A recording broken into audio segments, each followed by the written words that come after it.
परमात्मा स्वरूप को प्राप्त करे, ऐसी भावना को धारण करे। और जहां वितराग स्वरूप नहीं है वहां वंदन करना पाप है। देवी देवताएं तो भगवान के चौकीदार है, देवी देवताएं तो साधु साध्वी से भी नीचे है। पद्मावती देवी हो या चक्केश्वरी देवी हो, माणिभद्रवीर हो या घंटाकर्ण महावीर हो, साधु धर्मलाभ कहेंगे। वो श्रावक और श्राविका है, संसार में बैठे हैं, आरंभ और समारंभ में बैठे हैं, धर्मलाभ उससे अधिक कुछ नहीं।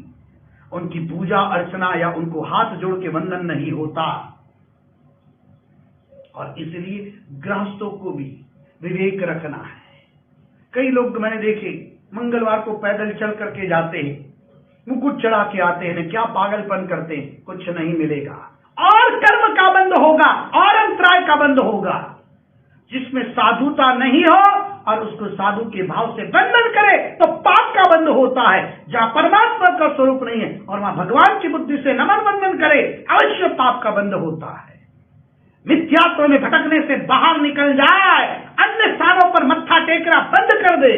केवल वितराग मेरे देव है, तीर्थंकर मेरे परमात्मा है। और जिन्होंने सिद्ध अवस्था को प्राप्त कर ली है वो अवस्था वाले, चाहे वो पांचों पांडव हो, चाहे हनुमान हो, चाहे भगवान राम हो, भगवान महावीर या भगवान आदिनाथ हो, उनको मेरा नमन, उनको मेरा वंदन, अन्य कोई स्थान पर नहीं। आज जैनों के घर में डेकोरेशन के नाम पर बुद्ध की मूर्ति आ गई, लाफिंग बुद्ध आ गया, ना स्लीपिंग बुद्ध आ गया।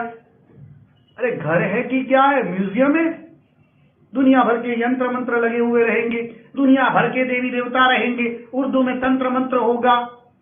ये जैन का घर नहीं होता, मिथ्यात्व का घर होता है। हमारे घर में, हमारी दुकान में ये कुछ नहीं होता। केवल वितराग प्रभु, सुंदर तीर्थों के चित्र, अपने वडील माता पिता या गुरुजनों के चित्र, उसके अलावा कोई मिथ्यात्व का आलम्बन जैनों के घर में नहीं होता। 5वें दिन इस विषय को विस्तार से कहूंगा। भगवान का स्वरूप जो राग द्वेष के विजेता है वो भगवान है। मोक्ष में जाने के बाद जो वापस संसार में नहीं आते हैं वो भगवान है। केवल ज्ञानी है, अशरीरी है, वो भगवान है।